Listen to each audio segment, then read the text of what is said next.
एउटा लोककथाको प्रसङ्ग जस्तो झरीमा रुच्दै गरेको ऊँटलाई बुढी आमाले साह्रै टिठाएर ओत लाग्न पहिले सुँड घुसाउन दिनुभयो, पछि सिङ्गै शरीर घुसाउन दिनुभयो। भरे त बुढी आमा नै बाहिर जानुपर्ने, उहाँ नै बेघरबार हुनुपर्ने जस्तो एकीकरणको जुन एउटा अवस्था थियो, त्यसले एकीकरण कसरी अगाडि बढ्थ्यो अदालतको यो फैसला नभएको भए पनि त्यो त आफ्नो ठाउँमा छ। तर पनि हामी निष्कर्षमा पुग्न सकेनौँ। माननीय परराष्ट्र मन्त्री श्री प्रदीप कुमार गेवालीलाई बोल्न समय दिन्छु।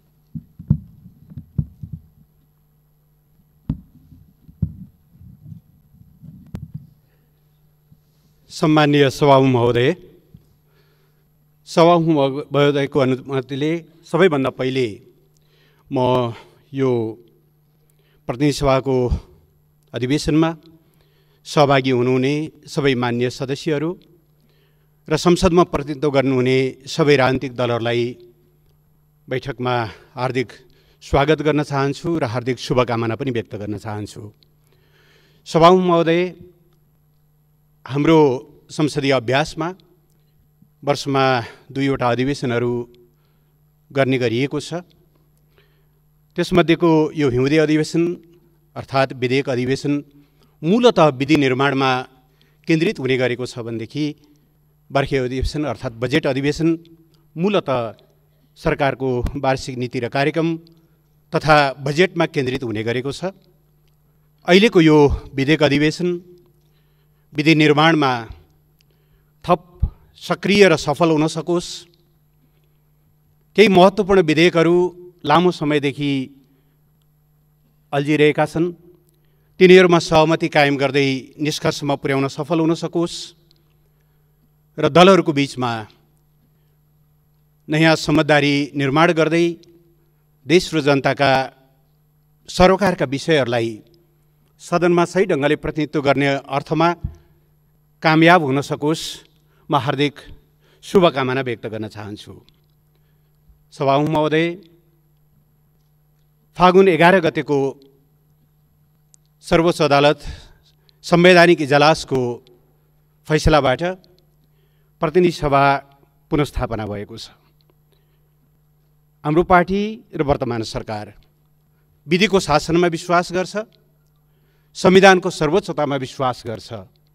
हामीले अवलम्बन गर्दै आएको जनताको बहुदलीय जनवादले संविधानको सर्वोच्चता, विधिको शासन, न्यायपालिकाको स्वतन्त्रता या शक्ति पृथकीकरण, बहुलता र मानवाधिकारको प्रत्याभूति जस्ता कुरालाई आफ्ना सिद्धान्तका अविभाज्य अङ्गको रूपमा स्वीकार गरेको अवस्था छ।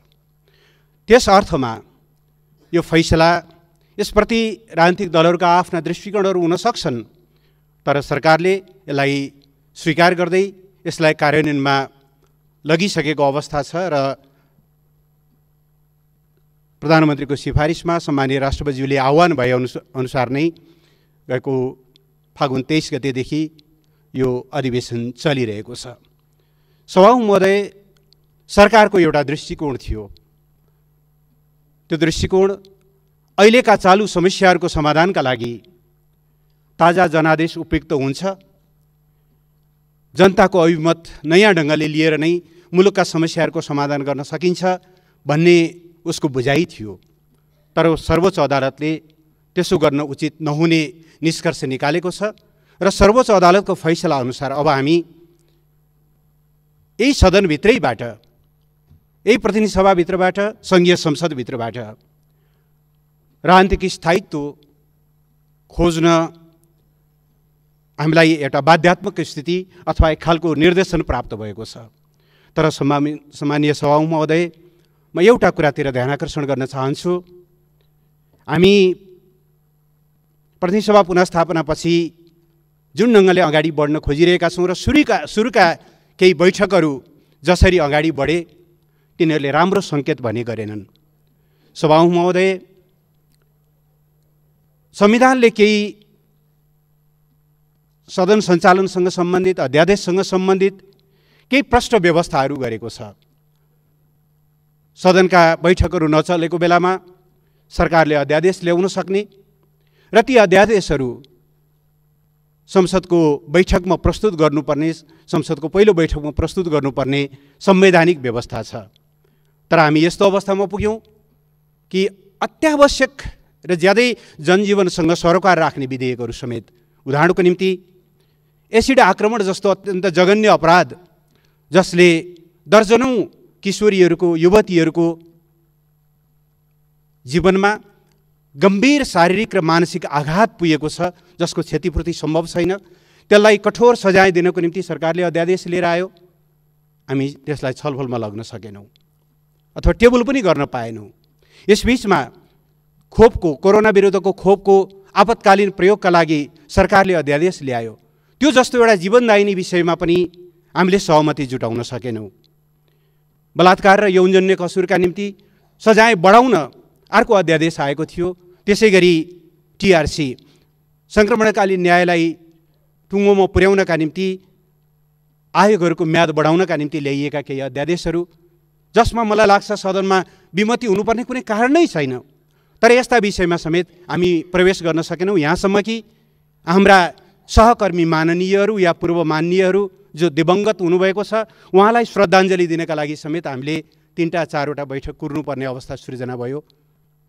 यसले सर्वोच्च अदालतले यही सदनभित्रैबाट स्थायित्व खोज, सहमति खोज भनेको त्यो आदेशसँग हाम्रा अहिलेका व्यवहारहरू कति मेल खान्छन् भन्ने बारेमा हामीले हेर्नु जरुरी छ। अलिकति रिट्रोस्पेक्ट गर्न जरुरी छ, समीक्षा गर्न जरुरी छ भन्ने म ठान्दछु।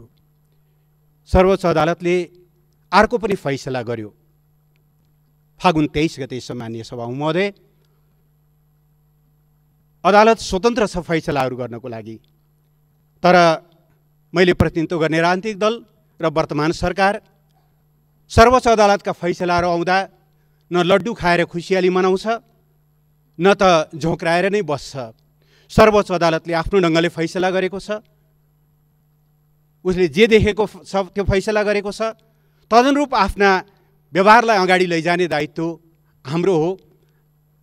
सरकारको हिसाबले भन्ने हो भने, प्रधानमन्त्रीको हिसाबले भन्ने हो भने हामी दुईटै मुद्दा हारेका छौँ। तर पनि हारे पनि हामीले न अदालतलाई कुनै आलोचना या आक्षेप लगाएका छौँ, न या अरू कुनै ढङ्गले अगाडि बढेका छौँ। फागुन 23 को फैसलापछि हामीले गएको 3 वर्ष अगाडि सुरु गरेको नेपालमा वामपन्थी राजनीतिक दलहरूलाई एकताबद्ध बनाउँदै अगाडि लैजाने हाम्रो जो एउटा प्रयास थियो, त्यो प्रयासमा तत्कालका लागि पूर्ण विराम लागेको अवस्था छ, या कमसेकम पनि अल्प विराम लागेको अवस्था छ।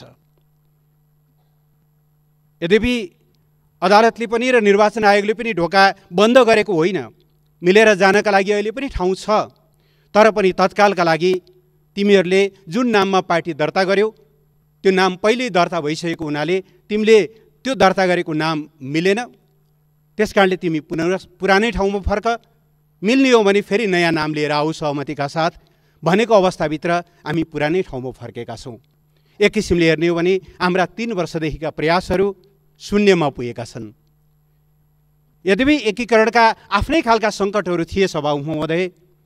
कस्तो थियो भनेदेखि, एउटा लोककथाको प्रसङ्ग जस्तो, झरीमा रुच्दै गरेको ऊँटलाई बुढी आमाले साह्रै टिठाएर ओत लाग्न पहिले सुँड घुसाउन दिनुभयो, पछि सिङ्गै शरीर घुसाउन दिनुभयो।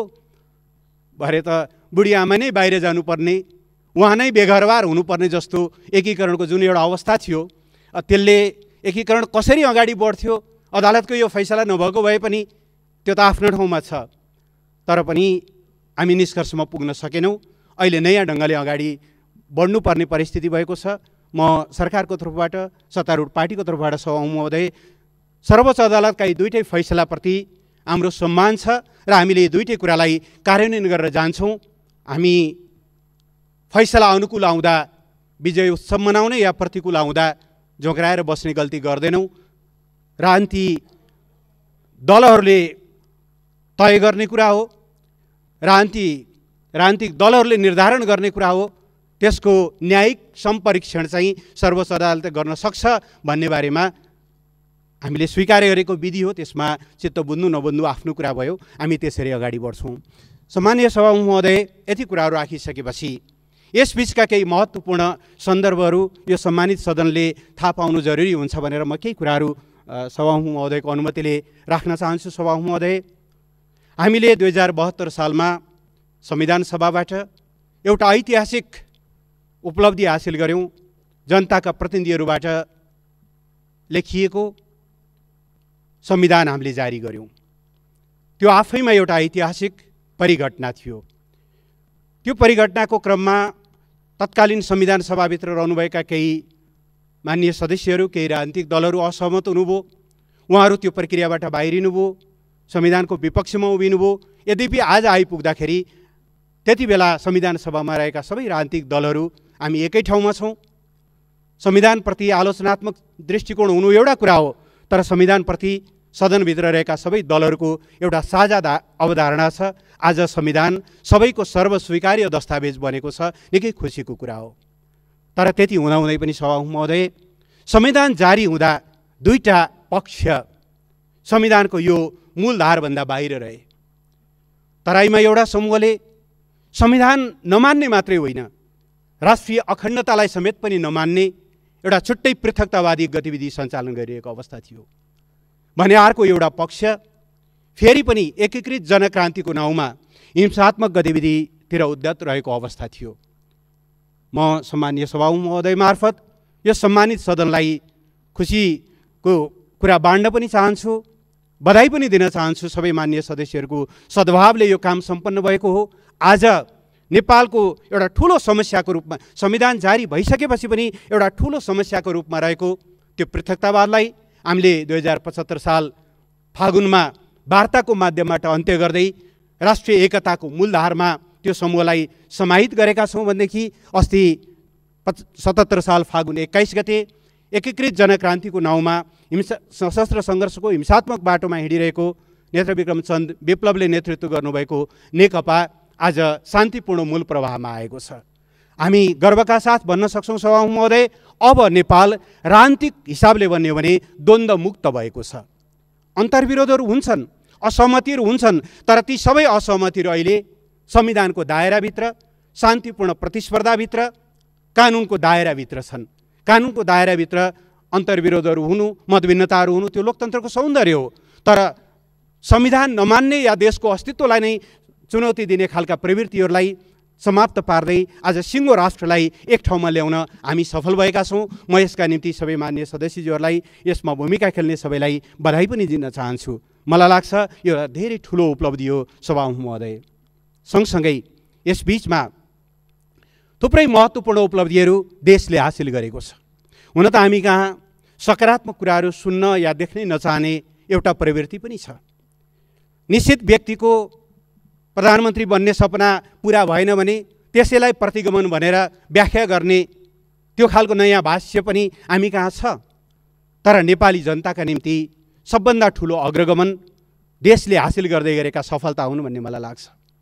सभामुख महोदय, यस सन्दर्भमा म खुसी व्यक्त गर्न चाहन्छु। हालसालै संयुक्त राष्ट्रसङ्घको कमिटी फर डेभलपमेन्ट पोलिसी CDPले नेपाललाई अल्प विकसित अवस्थाबाट विकासशील राष्ट्रको दर्जामा स्तरोन्नत गर्नको निम्ति त्यो ग्रेजुएसनको लागि सिफारिस गरेको छ। बङ्गलादेश र लाओ PDR-सँगै नेपाल त्यसमा योग्य एलिजिबल भएको छ र अब अगस्त सेप्टेम्बरमा बस्ने इकोसोकको बैठकले त्यसलाई पारित गरिसकेपछि नेपालको निधारमा लागेको अल्प विकसित भन्ने त्यो कलङ्क हट्नेछ। नेपालका लागि एउटा ठुलो उपलब्धिको विषय हो भन्ने म ठान्दछु सभामुख महोदय। त्यस्तै यसबीचमा सभामुख महोदय, देशले अरू कतिपय सन्दर्भहरूमा पनि प्रगति गरेको छ। उदाहरणको निम्ति काठमाडौँका जनताहरूले वर्षौँदेखि काकाकुल जस्तै पर्खिरहनु भएको मेलम्चीको पानी अस्ति सुन्दरी जल आइपुगेको छ र अब छिट्टै मलाई लाग्छ अर्को हप्ताबाट काठमाडौँका नागरिकहरूका धाराधारामा त्यो पानी आउनेछ। प्रदेश नम्बर 2 का 5वटा जिल्लाको भाग्य बदल्न सक्ने मरिन सुनकोशी डाइभर्सनको काम सुरु भएको छ। त्यसले 1,82,000 भन्दा बढी जमिनलाई सिँचाइ गरेर तराईलाई एउटा सुन फल्ने ठाउँ बनाउनेछ भन्ने हाम्रो विश्वास छ। एम्बुलेन्समा घन्टौँ जाममा परेर बिमारीलाई अस्पताल ल्याउन नसकेर बिचमै ज्यान जानुपर्ने नागढुङ्गाको जामलाई अन्त्य गर्नको निम्ति नागढुङ्गा सुरुङको काम तीव्रताका साथ अगाडि बढिरहेको छ। अस्ति मङ्सिर 15 गते एकै दिन हामीले देशका 396वटा पालिकाहरूमा न्यूनतम 5 बेडदेखि लिएर 15 बेडसम्मको आधारभूत अस्पतालको शिलान्यास गऱ्यौँ। यससँगै हरेक पालिकाहरूमा न्यूनतम एउटा हस्पिटल हुने एउटा स्थितिको सुनिश्चितता भएको छ र अघिल्लो हप्ता मात्रै सम्माननीय प्रधानमन्त्रीज्यूले कालोपत्रे सडक नपुगेका प्रत्येक पालिकाहरूलाई कालोपत्रे सडकले जोड्ने गरी आउने 2 वर्षभित्रमा प्रत्येक पालिकाहरूलाई कालोपत्रे सडकले जोड्ने गरी त्यो कामको सुरुवात गर्नुभएको छ। यसबीचमा यी अत्यन्त महत्त्वपूर्ण कामहरू हामीले अगाडि बढाएका छौँ। अबको करिब 1 महिनाभित्र तामाकोसीको विद्युत बल्नेछ। तामाकोसीबाट हामीले विद्युतको काम सुरुवात गर्नेछौँ। यसबीचमा 400 केभी भोल्टेज क्यापेसिटीको ढल्केबर सब स्टेसनको निर्माण भएको छ। यस्ता केही महत्त्वपूर्ण विषयहरू छन् जसले गर्दा देशले एउटा नयाँ उपलब्धिहरू हासिल गर्दै गरेको अवस्था छ। सम्मानीय सभामुख महोदय, कोरोनाको महामारीले विश्व आक्रान्त भइरहेको बेला नेपालले, नेपाली जनताको सहयोगमा नेपाल सरकारले यसको कुशलतापूर्वक सामना गर्यो। सङ्क्रमण 2,75,000 पुगे पनि हाम्रो रिकभरी रेट 98.5% भन्दा माथि छ। आजका दिनमा 1,000 भन्दा कम मात्रै सक्रिय सङ्क्रमितहरू हस्पिटलमा हुनुहुन्छ र मृत्युदर पनि 1% को हाराहारीमा मात्रै छ। म नेपाली जनतालाई धन्यवाद दिन चाहन्छु। स्वास्थ्य प्रोटोकललाई पालना गरिदिएर आफूलाई धेरै कठिन पर्दा पर्दै पनि उहाँहरूले जुन ढङ्गले साथ दिनुभयो, नेपालले कोभिडको विरुद्धको लडाइँमा एउटा नयाँ दृष्टान्त स्थापित गर्न सकेको छ। यसबीचमा हामीले कोभिड भ्याक्सिन लगाउन सुरु गऱ्यौँ माघ 14 गतेदेखि। सभामुख महोदय, यो कुरा सुनाउँदा मलाई खुसी लागेको छ कि संसारका 60वटा अग्रपङ्क्तिका मुलुकमध्ये नेपाल पनि थियो जसले सुरुमै कोभिड भ्याक्सिन सुरु गर्न सक्यो र हिजोका दिनसम्म हामीले फ्रन्टलाइनका स्वास्थ्यकर्मी, सुरक्षाकर्मी र 65 वर्ष माथिका ज्येष्ठ नागरिकहरू गरेर करिब 17 लाखलाई हामीले कोभिड भ्याक्सिन दिन सफल भएका छौँ। अब अर्को चरण सुरु हुनेछ र सरकारले मित्र राष्ट्र भारतप्रति हामी आभारी छौँ जसले 10 लाख हामीलाई अनुदानमा दियो। हामीले 20 लाख त्यहाँबाट खरिद गरेका छौँ, अरू थप खरिद गर्ने प्रक्रियामा छौँ। मित्र राष्ट्र चीनप्रति हामी आभारी छौँ जसले 8 लाख डोज हामीलाई उपलब्ध गराएको छ र संयुक्त राष्ट्र सङ्घको कोभ्याक्स सुविधा अन्तर्गत नेपालले 20% पपुलेसनलाई पाउने गरी कोभिड भ्याक्सिनको सुनिश्चितता गरेको छ। यी सबै कुराहरूको माध्यमबाट हामी कोभिडको विरुद्ध पनि एउटा महत्त्वपूर्ण सफलता हामीले प्राप्त गर्ने दिशामा अगाडि बढिरहेका छौँ। यद्यपि खोप सुरु भए पनि अझै पनि महामारीको जोखिम टरि नसकेको दोस्रो तेस्रो वेभको खतरा रहिरहेको हुनाले सबैलाई आवश्यक स्वास्थ्य प्रोटोकल पालना गर्नका निम्ति पनि म आग्रह गर्न चाहन्छु। सभामुख महोदय, यसबीचमा मुलुकको बाह्य सम्बन्धमा पनि हामीले महत्त्वपूर्ण सफलताहरू प्राप्त गरेका छौँ। नेपाल संयुक्त राष्ट्र सङ्घको सुरक्षा परिषदमा र संयुक्त राष्ट्र सङ्घको महिलामाथि हुने विभेद विरुद्धको जुन समिति छ सिडक कमिटीमा दोस्रोचोटि शानदार मतका साथ विजयी भएको छ अस्ति अक्टोबर र नोभेम्बरमा भएको निर्वाचनमा। र यसबीचमा मित्र राष्ट्र भारतसँग हामीले जुन सीमा समस्या थियो, यो सीमा समस्याको बारेमा यी सम्मानित सदनमा बेलामा मौकामा गुनासाहरू उठ्ने गर्थे। कतै प्रधानमन्त्रीले अलिक कडा कुरा गर्दा सम्बन्ध बिग्रिया हो कि, कतै सरकारले ठिक ढङ्गले यो डिल गर्न नसक्या हो कि, तर ती सबै कुराहरू भ्रम थिए। सभामुख महोदय, यसबीचमा हामीले नेपालको कालापानी, लिपुलेक र लिम्पियाधुराको एजेन्डालाई नेपाल भारत संयुक्त आयोगको बैठक 6औं बैठक जो गएको माघ 2 गते दिल्लीमा सम्पन्न भएको थियो, त्यहाँ औपचारिक रूपमा हामीले टेबलमा एजेन्डा बनाएका छौँ र यसले पुष्टि गरेको छ आफ्ना राष्ट्रिय हितका कुराहरू गर्दा कुनै देशसँग पनि सम्बन्ध बिग्रिँदैन। बरु समस्यालाई गुन्द्रीमुनि लुकाउँदा, समस्यालाई झस्केलाबाट बाहिर छिराउनु खोज्दा समस्या बिग्रिने हो, एउटा विश्वासका साथ कुराकानी गर्दा सम्बन्ध बिग्रिन्छ भन्ने होइन। यसरी हामी अगाडि बढेका छौँ। यस बीचमा सगरमाथाको उचाइ नेपालले आफ्नै पौरखबाट, आफ्नै प्राविधिकहरूबाट मापन गरेर मित्र राष्ट्र चीनसँग समेत समन्वय गरेर हामीले त्यसको नयाँ उचाइ विवादरहित ढङ्गले 8848.86 मिटर हुने गरी त्यसको घोषणा पनि गरेका छौँ। र यसरी सारमा सभामुख महोदय, मुलुकले यस बीचमा महत्त्वपूर्ण सफलताहरू प्राप्त गर्दै गरेको छ। सभामुख महोदय, बीचमा एउटा शब्द साह्रै धेरै चर्चामा आयो, प्रतिगमन। मैले अघि पनि भने प्रतिगमनको परिभाषा कस्तो भयो भने निश्चित व्यक्ति पदमा पुग्न पाउँदा अग्रगमन हुने, पदमा पुग्न नपाउँदा प्रतिगमन हुने। तर हाम्रा निम्ति सभामुख महोदय, काठमाडौँका काकाकुल जस्तो परेका जनताले पानी खान पाउनुभन्दा ठुलो अग्रगमन अरू केही पनि हुन सक्दैन सभामुख महोदय। तराईका बन्जर जमिनमा सिँचाइ दिनुभन्दा ठुलो अग्रगमन अरू केही पनि हुन सक्दैन सभामुख महोदय। कोभिड भ्याक्सिनको विरुद्ध संसारका अग्रपङ्क्तिमा रहेर हामीले चाहिँ त्यो भ्याक्सिन उपलब्ध गराउन सक्यौँ र एकजना पनि नागरिकको जीवन बचाउन सक्यौँ भने त्योभन्दा अग्रगमन अरू केही पनि हुन सक्दैन सभामुख महोदय। त्यसबाट हामी चाहन्छौँ यो सदन यस्तै खालका अग्रगामी एजेन्डामा केन्द्रित होस्।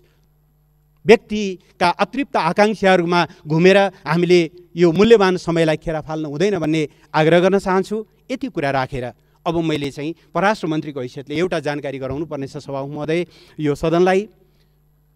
बङ्गलादेशका महामहिम राष्ट्रपति मोहम्मद अब्दुल हमिदको मैत्रीपूर्ण निमन्त्रणामा यही 9 र 10 गते अर्थात् मार्च 22 र 23 मा सम्माननीय राष्ट्रपतिज्यूले बङ्गलादेशको औपचारिक राजकीय भ्रमण गर्दै हुनुहुन्छ सभामुख महोदय। त्यस क्रममा उहाँले बङ्गबन्धु शेख मुजिबुर रहमानको जन्म शतवार्षिकीको एउटा विशेष कार्यक्रमलाई सम्बोधन गर्ने कार्यक्रम छ। त्यहाँका सम्माननीय राष्ट्रपतिज्यू, प्रधानमन्त्रीज्यू र परराष्ट्र मन्त्रीज्यूसँग भेटघाट गर्ने कार्यक्रमहरू छ। उहाँहरूले शिष्टाचार भेटघाट गर्ने र सम्माननीय राष्ट्रपतिज्यूसँग द्विपक्षीय बैठक गर्ने कार्यक्रम छ र सँगसँगै केही महत्त्वपूर्ण सहमतिहरूमा पनि हामी निष्कर्षमा पुग्ने अपेक्षा गरेका छौँ। बङ्गलादेशले हामीलाई एउटा नयाँ ट्रान्जिट रुट दिने पनि सम्भावना रहेको छ र सांस्कृतिक आदान प्रदान र पर्यटनको विकास लगायतका विभिन्न महत्त्वपूर्ण प्रश्नहरूमा हामी एउटा महत्त्वपूर्ण उपलब्धि हासिल गर्नेछौँ भन्ने पनि मैले अपेक्षा गरेको छु। यो महत्त्वपूर्ण भ्रमणको जानकारी समेत सम्मानित सदनलाई दिँदै म अन्त्यमा सम्मानीय सभामुख महोदय मार्फत सबै मान्यज्यूहरू र संसदमा प्रतिनिधित्व गर्ने सबै राजनीतिक दलहरूलाई फेरि एकचोटि सम्मानित सर्वोच्च अदालतले हामीलाई 5 वर्ष प्रतिनिधि सभाको कार्यकाल सामान्यतया खण्डित हुँदैन, तिमीले राजनीतिक स्थिरता त्यही भित्रबाट खोज भनेर आदेश दिएको सन्दर्भमा दलहरूको बिचमा नयाँ ढङ्गको समझदारी विकास गरेर लैजानुपर्ने जरुरी देखिएको छ। त्यो समझदारी विकासका लागि सरकार र मेरो राजनीतिक दल पूर्ण रूपले सहयोगी रहने, पूर्ण रूपले त्यसमा रचनात्मक भूमिका खेल्ने विश्वास दिलाउँदै यो समय उपलब्ध गराइदिनु भएकोमा सभामुख महोदयप्रति आभार व्यक्त गर्दै बिदा हुन चाहन्छु। धन्यवाद, नमस्कार।